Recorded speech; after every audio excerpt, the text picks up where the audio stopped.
Nós damos as boas-vindas a todos que estão presentes aqui na aula, assim como também a todos que estão assistindo a gravação no YouTube, ouvindo no Spotify ou também nos acompanhando no Instagram. A gente espera que o conteúdo que a gente está preparando esteja trazendo muitas informações e, enfim, clarezas e reflexões que talvez não estariam aí no dia a dia de vocês. É, a gente também está aprendendo enquanto a gente faz essas aulas e trocando com os nossos colegas. Para a gente começar, como sempre, né? A gente faz uma prece inicial e para fazer a prece de hoje eu gostaria de chamar a Carol. Boa noite, todo mundo.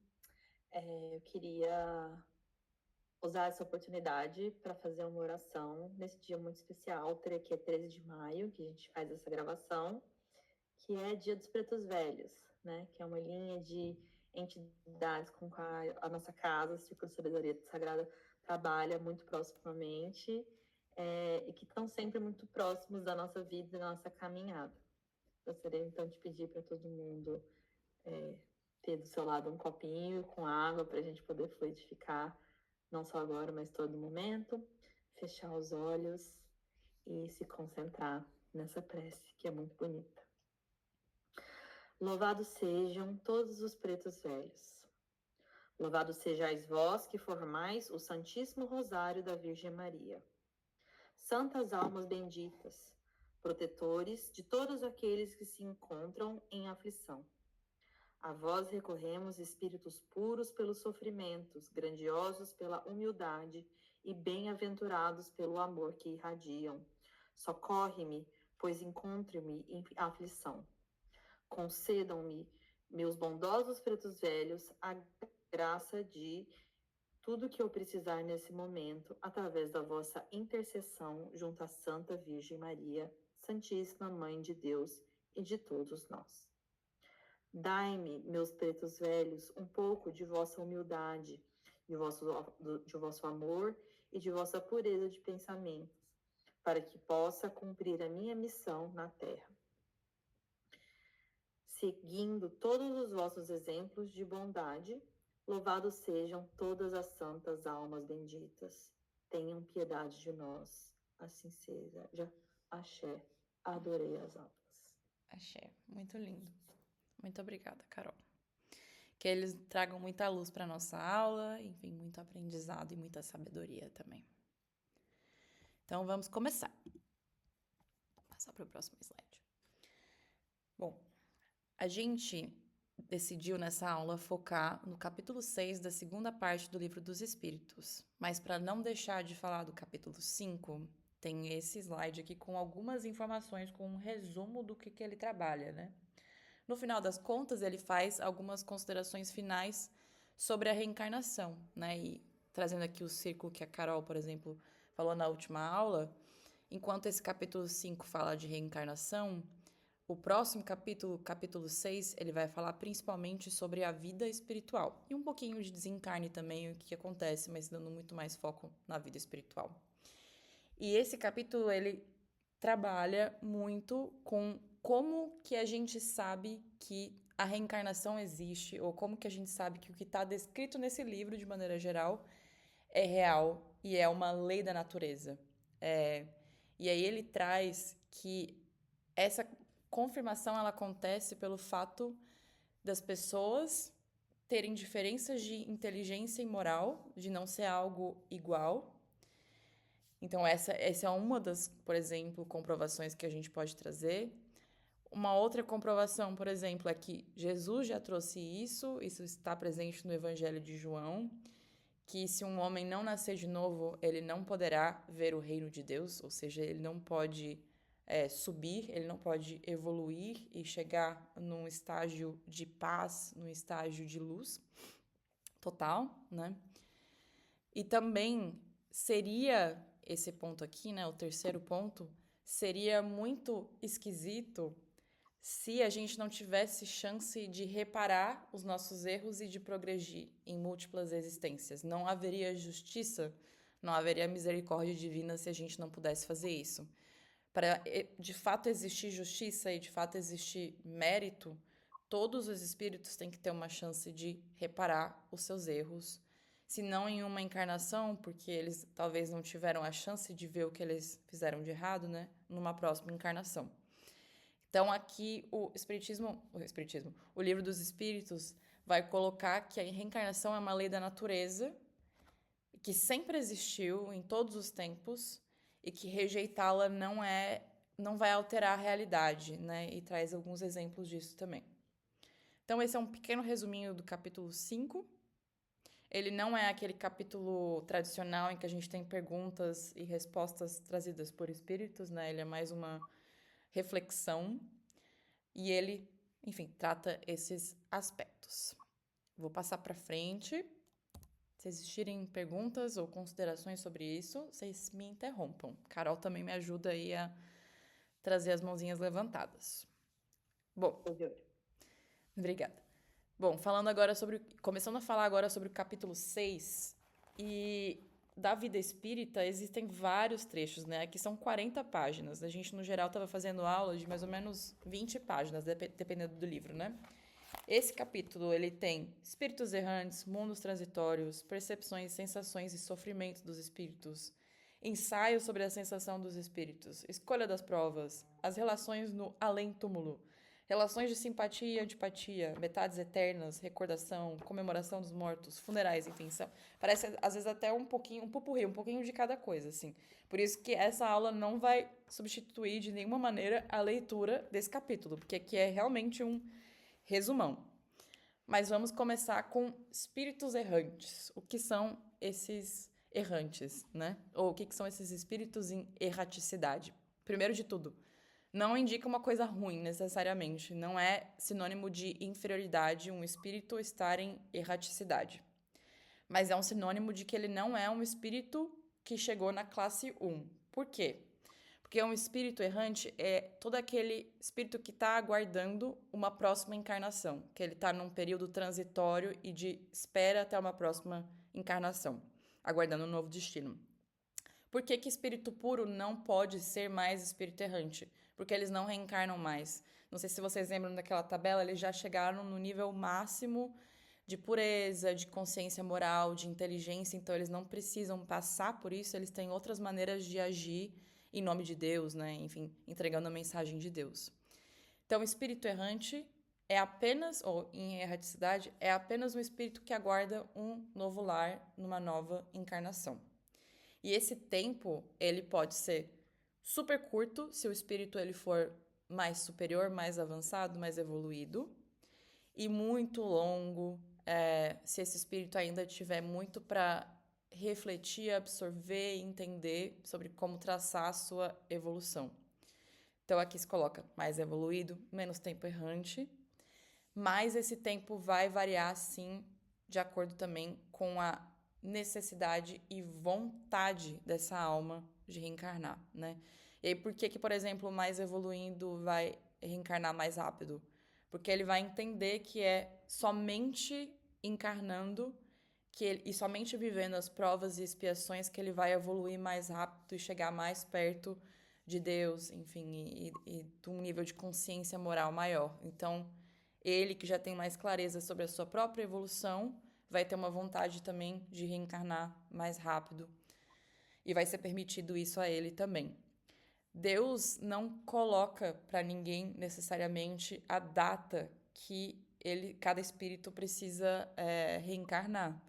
Mas em algumas circunstâncias Deus pode dar uma ajudinha ou dar uma empurrada para algum espírito viver alguma encarnação para ir entender o que precisa aprender e aí vai. Então ele traz isso também aqui em um desses trechos. E aí enfim, o que essa galera faz enquanto espera, né? Enquanto reflete e tudo isso? Essa galera que é a gente entre encarnações também tem chance de progredir, também tem chance de absorver os aprendizados, de pegar as memórias do que foram as vidas passadas e de entender com mais lucidez o que foi feito, por exemplo, na última encarnação e o que precisa ser aprendido, né? Então, eles podem sim se preparar para as provas futuras. E eles podem também, eu vou colocar isso de uma maneira bem simplista, podem ganhar pontinhos influenciando outros espíritos para o bem, influenciando inclusive espíritos encarnados para o bem, realizando algumas missões enquanto eles esperam para uma futura encarnação, para que isso também contribua para a progressão deles. Mas eles de fato só vão progredir em termos de consciência moral, em termos de inteligência, quando estiverem encarnados e passando por provas e expiações. Tá? Vou seguindo em frente. E aí, aonde que eles ficam fazendo, o que eles comem, aonde eles dormem, né? Onde ficam os espíritos? Os espíritos, em erraticidade, eles ocupam mundos transitórios. O que são esses mundos? O mundo transitório já foi, inclusive, o planeta Terra, quando ele não tinha vida biológica, quando ele era árido, estéril, enfim. Mas hoje ele já não é um mundo transitório porque ele ocupa a vida, né? Mas existem muitos planetas no universo que servem de mundos transitórios para os espíritos em erraticidade, e eles são moradias temporárias desses espíritos. E aí, dependendo do nível do grau de elevação daquele espírito, eles podem estar em determinados locais ou não estar em determinados locais, né? Se são superiores, locais superiores, inferiores, inferiores. E nessas moradas transitórias, eles podem fazer aquele processo de refletir, cumprir missões, se relacionar com outros espíritos para continuar aprendendo e, com a ajuda de espíritos superiores a eles, né, que servem como guias, eles podem buscar permissão para habitar lugares melhores em que eles podem aprender mais e, enfim, seguir em frente. Tá?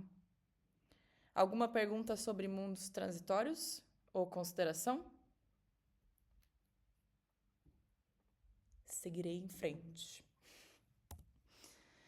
Bom, e aí, aquilo que eu falei que ia ser bem breve aqui sobre desencarne naquele círculo é esse slide aqui. É muito mais nesse capítulo focado na vida espírita, assim. Então, o que acontece no desencarne? A Carol já trouxe isso, eu já trouxe isso também em aulas passadas, mas... E a gente, enfim, as referências que a gente vê de livros, tanto de Umbanda quanto de filmes, falam muito disso, né? De que quando acontece a morte do corpo físico e o desencarne, pouco a pouco a gente vai passando por um estágio ali de perturbação, que é desse descolamento do perispírito, né, que nos vinculou a esse lugar, a esse corpo físico.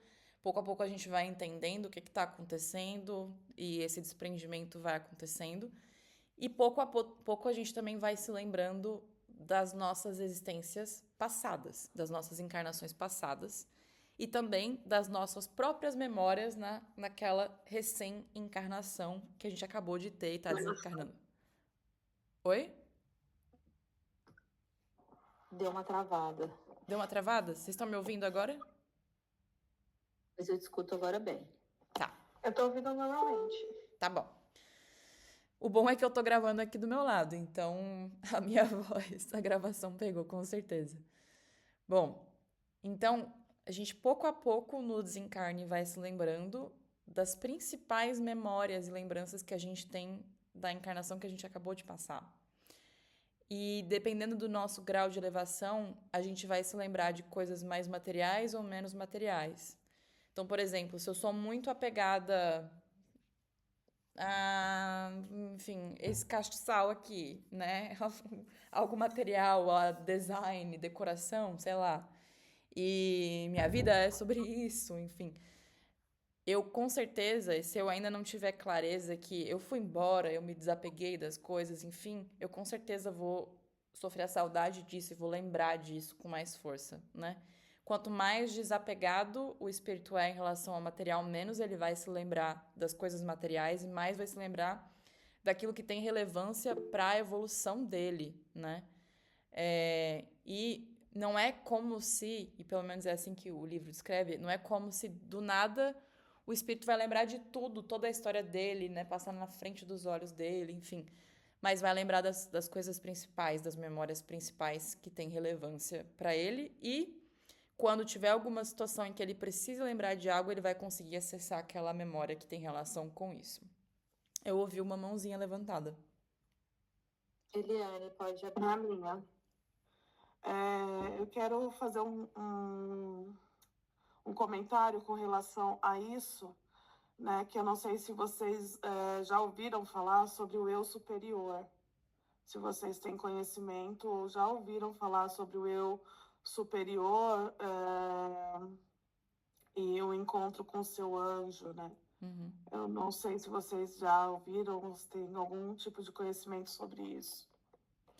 Eu já ouvi falar Isso, na verdade, faz parte uma das teorias, vamos falar, teorias é o Telemann, né? Que trabalha muito trabalha exatamente, um dos temas é a busca do eu superior, né? E vamos colocar assim, como essa teoria, ela diz, tem até alguns tipos de isso, o Sagrado Anjo Guardião, isso mesmo.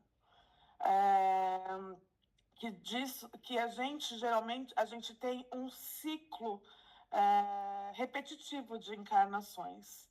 Por exemplo, se eu fui uma pessoa na minha missão, se o meu superior, se a minha vontade maior, que é o meu objetivo na vida, é conduzir pessoas, então eu vou ter em todas as vidas alguma coisa que conduza pessoas para algum lugar ou para algum tipo de elevação.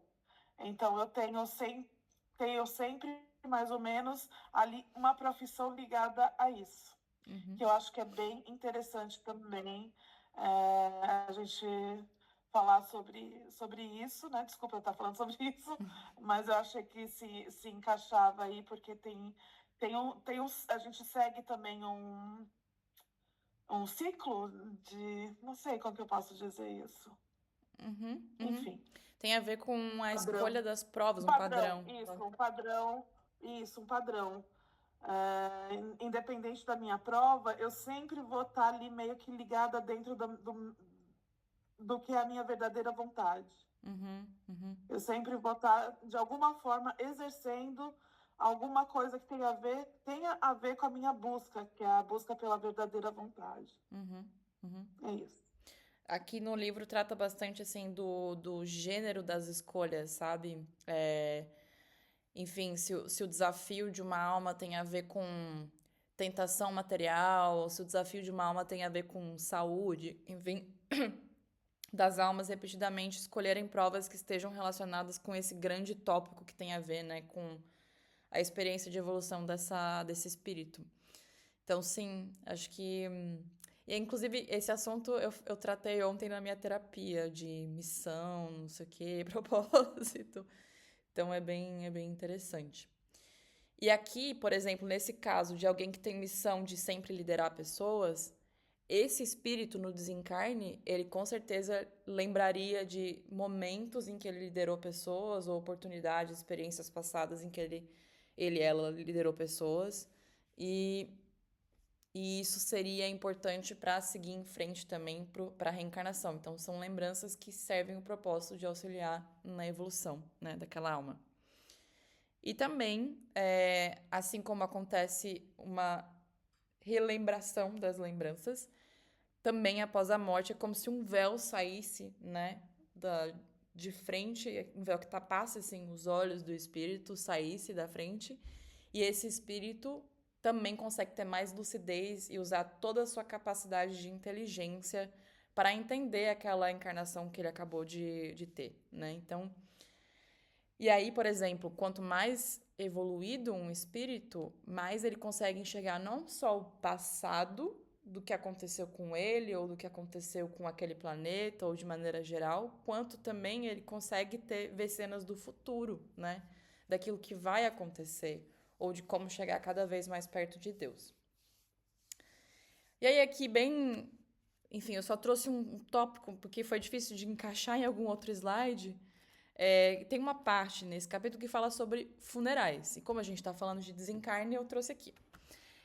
Que é sobre homenagem aos mortos, sobre o Dia dos Mortos, e o que de fato tem relevância e o que não tem relevância.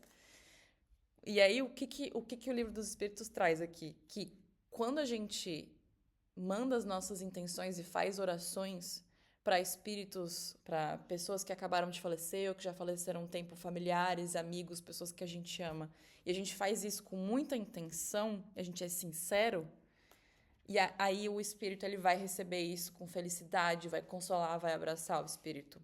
E não vai importar se a gente vai até o... Aqui, de novo, né, trazendo o livro. Não vai importar se a gente for pro cemitério, não vai importar se a gente está em casa, se a gente está tomando banho, escovando os dentes e pensa com muita sinceridade. O que mais importa é a sinceridade de estar fazendo isso, a nossa intenção e o amor que a gente coloca quando a gente pensa nas pessoas. Mais que qualquer reverência que a gente faça para pessoas que a gente conheceu. E isso, enfim, ir até o cemitério ou, enfim, imprimir uma foto, fazer um altar e tal. Tudo isso também vai ser visto com bons olhos, mas tem que ter uma intenção muito positiva por trás. Bom, e é isso. E aí eu trouxe essa imagem, só a curiosidade, de uma porta abrindo para o infinito, porque quando meu pai passou pelo processo de desencarne dele, quando ele estava no hospital, e ele já estava um pouquinho assim, fora da casa, com muita morfina, eu acho, no sangue, ele começou a falar pra mim assim, e só eu tava no quarto que ele começou a ver uma porta de cor azul escuro e que o Hector, que era o amigo dele, que já tinha falecido, tava chamando ele pra passar pela porta. Então, eu coloquei a porta porque eu acho que ela é muito simbólica pra representar esse momento de ir de um lugar pro outro, né? Temos outra mãozinha. É a minha mesmo. Vai lá, Carol. Eu queria fazer um comentário que, assim, nem todo mundo que está escutando a gente está nessa situação, mas todos nós que estamos aqui no círculo, a gente vive algo muito semelhante, que é, a gente não mora no Brasil, a gente mora aqui em Berlim, e logo as nossas relações familiares, a maioria delas, pode não estar aqui perto da gente, né? E eu acho que, não sei, todo mundo meio que conversando, né? Muitas pessoas que estão nessa mesma situação, a gente compartilha, às vezes, um sentimentozinho de culpa, né? Ai, se algo acontecer com a minha família, eu tô muito longe, eu não consigo estar ali, né? Num hospital, às vezes até mesmo, sei lá, num velório. E isso que você me falou me deu até um alento, sabe, no coração, porque é isso. A gente tá ali, não pode estar ali fisicamente nesses momentos, né, de despedida. Espiritualmente a gente consegue estar também, se a gente está com a intenção correta, né? Então isso é muito, muito importante. E ao mesmo tempo, algo que eu sempre escutei é que a gente, principalmente que começa a estudar um pouco mais sobre esse processo de desencarne, quão é importante a gente contribuir positivamente para esse desenlace também. Então, obviamente que esse tipo de processo ele causa sofrimento para todo mundo, né? Perder alguém em vida, mesmo que com o conhecimento que a gente tem, nunca é fácil, mas que a gente também contribua para que esse processo seja feito em paz, né? Então, chorar a ausência das pessoas que a gente ama, mas desejando que seja uma passagem importante, que ela seja amparada e que principalmente as pessoas que ficam também estejam em paz, que eu acho que é super importante, né? Para esse processo também, para que o desencarne também seja feito de uma maneira tranquila. Sim, é total isso, assim, eu lembro que nessa conversa com meu pai da porta, ele começou a falar, não quero ir, não quero sair daqui, e eu comecei a responder, não, o senhor tem que ir, tá na hora de ir, sabe, porque já tava no momento de ir, ele já tava muito mal de saúde, não tinha como, então, acho que parte disso é isso, assim, também, né, de mostrar que tá tudo bem, de dar essas despedidas, para que as despedidas aconteçam, enfim, independente de estar perto ou longe. Tem mais uma mãozinha, né? Sim, a mão levantada. Ai, perdão, eu tô vendo aqui que eu fechei o. Cadê a fila? Quem é que levantou a mão, gente? Ou abaixou já? Ou Eu foi só uma tinha mensagem? foi sem querer. Eu falei, gente, eu tô ficando maluca. Não, mas é isso. Perfeito, perfeito. Bom, vamos seguir em frente então. E aí, a gente entra aqui numa parte que fala sobre as sensações e o sofrimento dos espíritos. Os espíritos sofrem ou não sofrem? E aí, vamos lá. A gente já sabe que o corpo é meio que uma máquina de dor, né? Que viver é doer. Que a gente sente fome, as costas doem quando você tem 30 anos de idade para mais. Que, enfim, fazer muito exercício físico é cansativo, tudo isso, né? A gente sabe que o nosso corpo traz a dor pra gente. Como que ficam os espíritos, já que eles não têm corpo, né? E como que os espíritos eles veem, eles ouvem? A gente também já falou um pouco sobre isso e aqui tem uma repetição de que a título de capacidades das habilidades deles, os espíritos não precisam de luz para ver e nem de ar para ouvir, por exemplo, ou alguma matéria que conduza o som que nem a gente precisa, por exemplo. A visão e a audição deles é muito mais aguçada do que a nossa. E eles também se comunicam, isso vai aparecer num próximo slide, os espíritos se comunicam entre si através do fluido universal. Então, imagina que beleza que vai ser quando isso acontecer com a gente. Eu imagino que seja uma coisa muito bonita, né, de sentir e de ter essa experiência. Quanto às sensações ruins de sofrimento, de dor, como é que funciona? Quanto mais apegado à matéria, quanto mais apegado eu fui, por exemplo, digamos que no final da minha vida, enquanto eu estava desencarnando, eu passei muito frio e eu morri de frio, de tanto passar frio, né, de hipotermia. Quem sabe aquilo vai marcar tanto o meu espírito e a minha memória que vai mexer com a minha percepção de dor, com a minha consciência. E essa dor vai ficar na minha consciência. Ela não é mais uma dor física, corporal, mas ela passa a ser uma dor que eu sinto na alma, né? E a minha alma tem a percepção de dor. Então, às vezes o que pode acontecer, e alguns espíritos chegam pra gente falando, nossa, eu tô com calor, sinto muito frio, ou dói muito, dói meu dente, dói minha perna, enfim. Digamos também que alguém, por exemplo, desencarnou a partir de um acidente de carro, né, e sentiu muita dor. Isso é uma percepção de dor, e não necessariamente uma dor material, né? Então, fica preso como uma angústia moral. E aí existem também as dores que não são corporais nem na gente, né? Que são dores já morais desde sempre. Então, por exemplo, se eu partir numa situação muito ruim com um irmão, minha mãe, ou o meu marido, ou minha mulher, às vezes isso fica para a vida em erraticidade também. E essa angústia é sentida como uma dor, mas eles não sentem dor que nem a gente sente física e corporal. E aí, com a evolução, quanto mais a gente se esclarece, quanto mais a gente tem consciência moral e inteligência, a gente dá lugar à paz, ao equilíbrio e à felicidade. E a gente entende que precisa deixar aquele sofrimento que a gente sentiu naquela última encarnação e partir para uma outra e aprender com ele, né, claro, e partir para uma outra.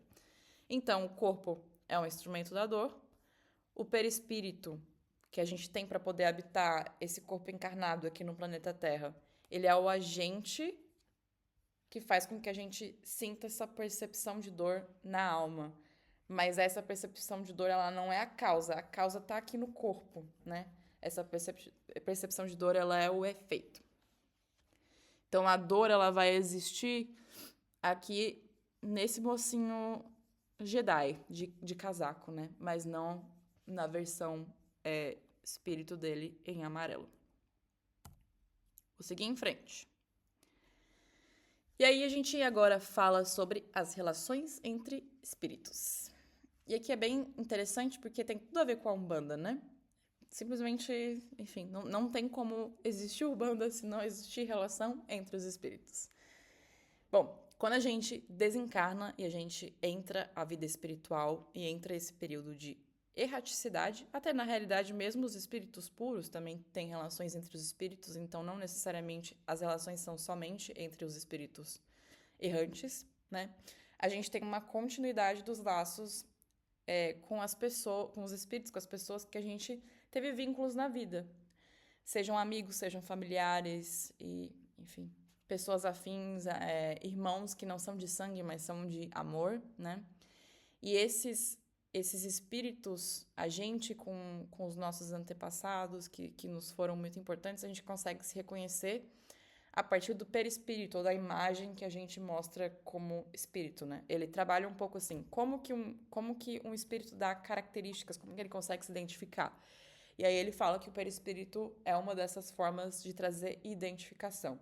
E aí, a partir dessa identificação, os espíritos conseguem se reencontrar. Mas, enfim, existem provavelmente muitas outras formas. Por exemplo, a transmissão de pensamentos é outra de identificar espíritos afins e que têm laços.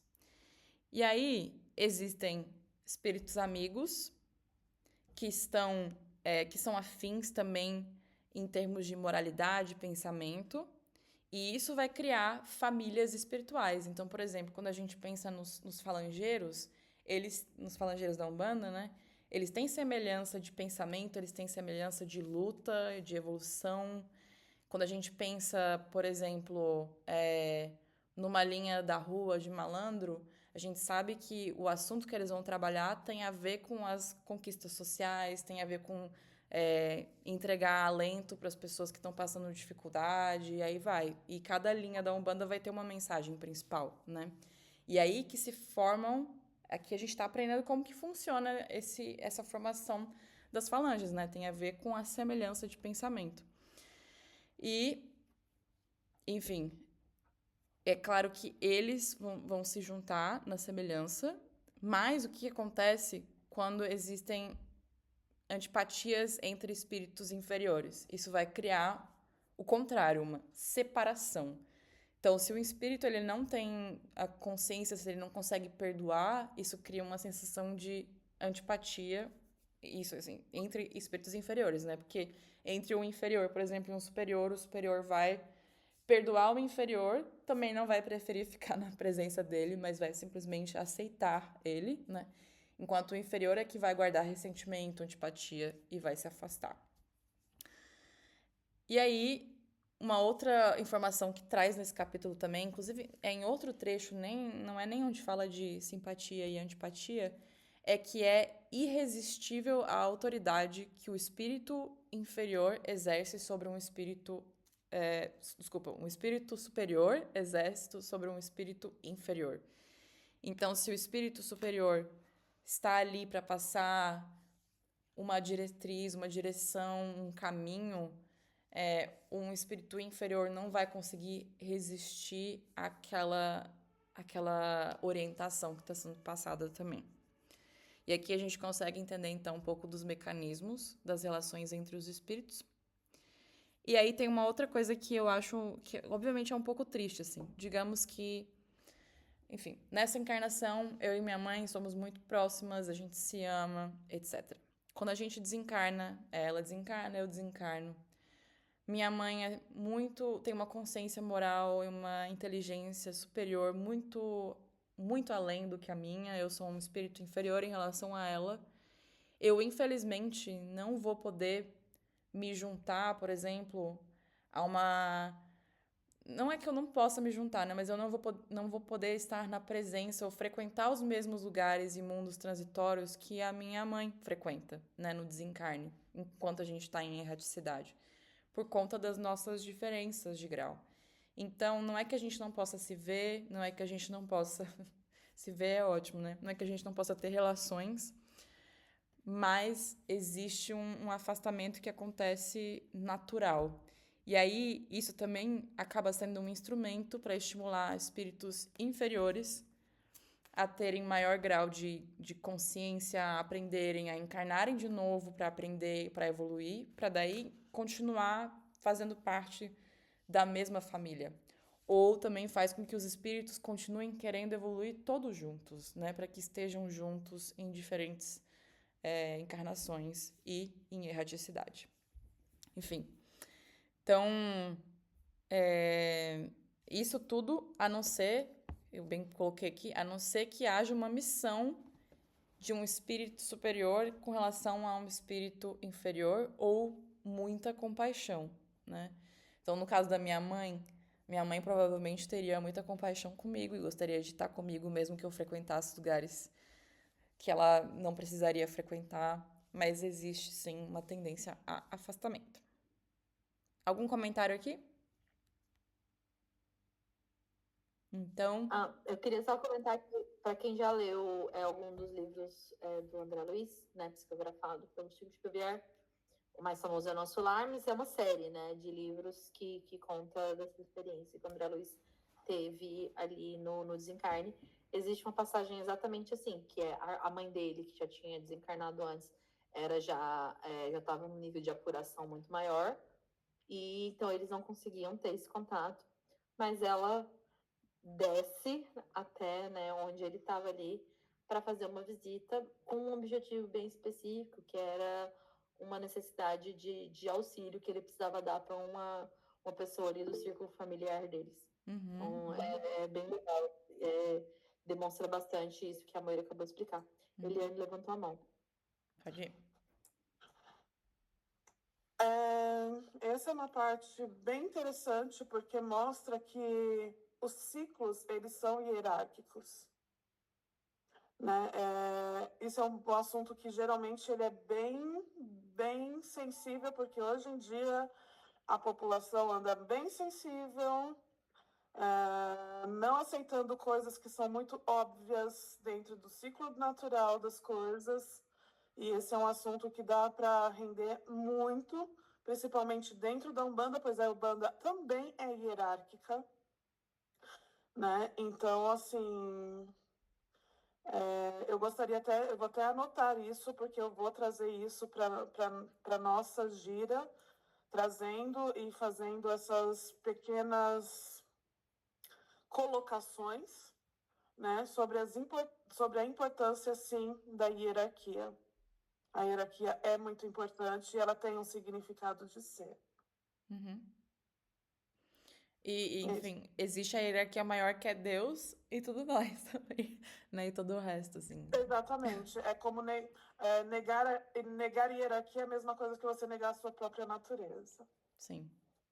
Sim, com certeza. Sim, a gente tem, no geral, como existe essa mensagem geral de anti-controle ou hierarquia, a gente deixa de entender também, eu acho que tem muita gente com muita sabedoria que pode ensinar muita coisa pra gente, né? Que nem tudo, enfim, se aprende tacitamente ou se aprende fazendo algumas coisas, sabedoria se aprende com quem, enfim, viveu mais, experienciou mais, e aí vai.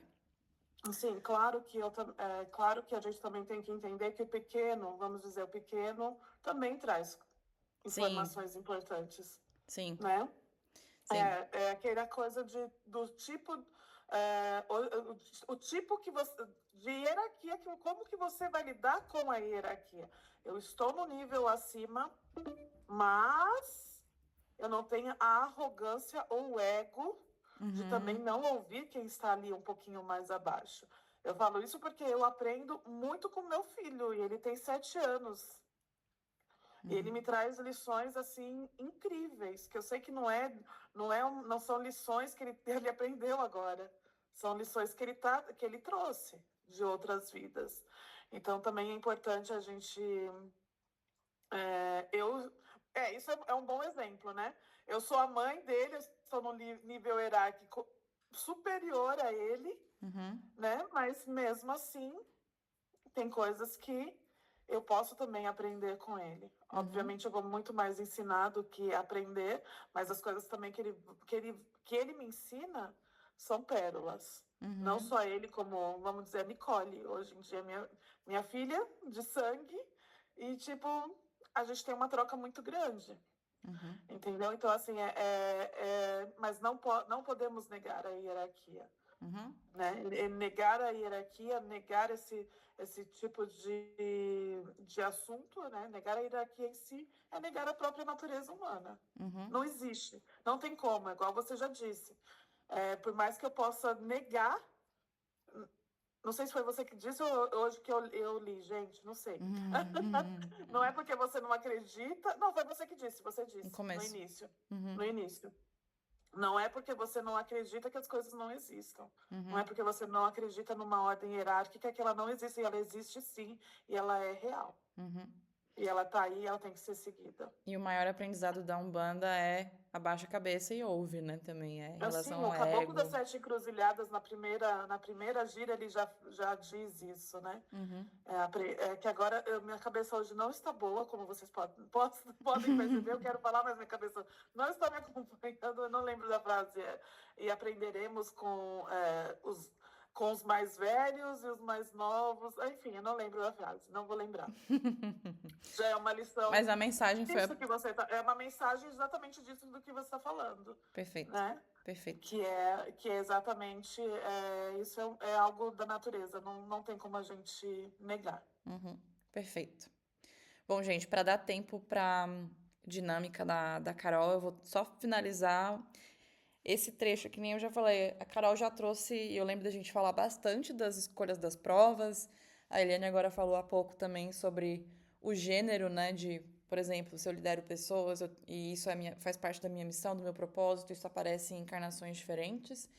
E aqui, para fechar essa parte do capítulo 6, existe uma repetição de que as provas não são para fazer o espírito sofrer.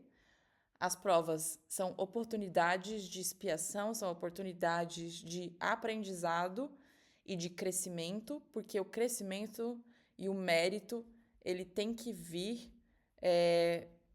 disso, dessas provas, né? Então, se eu tenho e quero reparar um erro, essa reparação não vai acontecer durante o momento de erraticidade, vai acontecer quando eu for tentado naquela nova encarnação que eu vou ter, quando eu tiver um véu que me fez esquecer um pouco das minhas experiências passadas, né? E aí, por exemplo, aqui tem, digamos, um caso de roubo e drogas ou de materialismo, apegamento? Gente, existe essa palavra? Enfim, se eu sou muito apegado ao dinheiro... Apego, obrigada. Apego ao dinheiro, e aí vai. E aí, Deus dá o livre-arbítrio pra gente exatamente porque o livre-arbítrio, de novo, tem conexão com o mérito, né? Então, a liberdade da escolha, ela traz o mérito, porque a gente escolhe também parte dos desafios que a gente vai viver voluntariamente. E isso mostra um mérito real, um esforço real e um mérito real pela nossa própria evolução. Os espíritos mais evoluídos, eles têm mais lucidez, os menos, às vezes podem até pegar provas maiores do que eles podem viver, né? Enfim, aprender com, e aí elas são muito difíceis para eles e eles podem sofrer muito com isso, apesar de não regredirem. A gente falou que a evolução, ela nunca regride, né? Não tem como eu piorar o meu nível de consciência moral ou de inteligência. E o gênero das provas também é escolhido pela gente, mas com orientação dos espíritos superiores que nos acompanham. E também, de vez em quando, com alguma luz que vem de Deus, até porque os espíritos superiores, eles espalham, a missão deles é espalhar a palavra de Deus, né? Então, dos espíritos puros até, aí vai descendo as categorias, eles vão passando orientações e mensagens de luz e de pureza, de consciência moral elevada, e isso vai chegando na gente, que tá no final da fila. E é isso, gente. Aqui é mais um reforço e um resumo, de novo, da escolha das provas para a próxima encarnação. E aí, naquele ciclo, a gente volta para a encarnação. Reencarnação, desencarne e vida espiritual. E é isso, gente. Vamos, então, para dinâmica da Carol. Eu já vou, então, encerrar a gravação, que vai para o YouTube, Instagram e para nossa conta no Spotify. Essa parte agora é somente feita para os membros aqui da nossa casa, para uma interação que acontece entre a gente, e a gente espera ver vocês na próxima aula. Até mais!